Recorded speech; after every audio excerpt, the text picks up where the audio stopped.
ಸಮೇಕವಾಣಿ ಸುದ್ದಿವಾಹಿನಿಯಿಂದ ತುಕಾರಾಂ ಗೋರೆ. ಬೀದರ್ ನಗರದ ಕೈಗಾರಿಕಾ ಪ್ರದೇಶವಾದ ಕೊಳಾರ್ನಲ್ಲಿ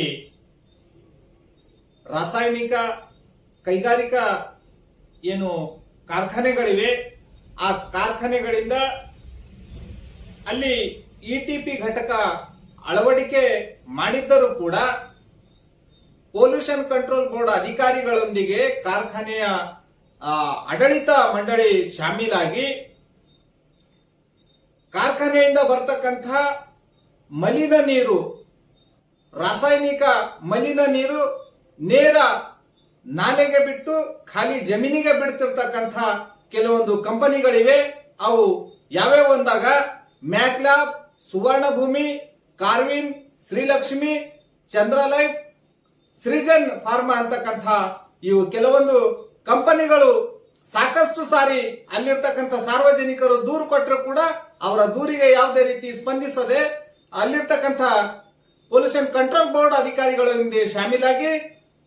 ರಾಸಾಯನಿಕ ಕಂಪನಿಗಳಿಂದ ಬರ್ತಕ್ಕಂಥ ಏನು ತ್ಯಾಜ್ಯ ಮಲಿನ ನೀರಿದೆ ಅದು ಸಂಪೂರ್ಣವಾಗಿ ನೆಲಕ್ಕೆ ಬಿಡ್ತಾ ಇರುವುದರಿಂದ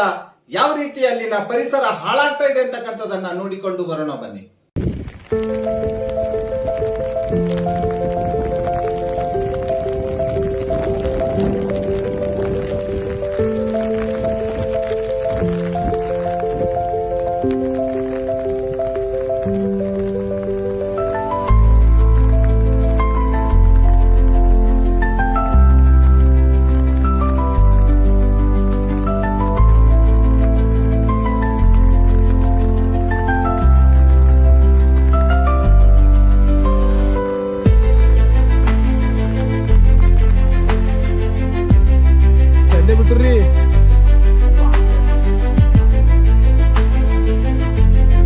ಹೋಗೋಣ ಕಂಪ್ನಿಗೆ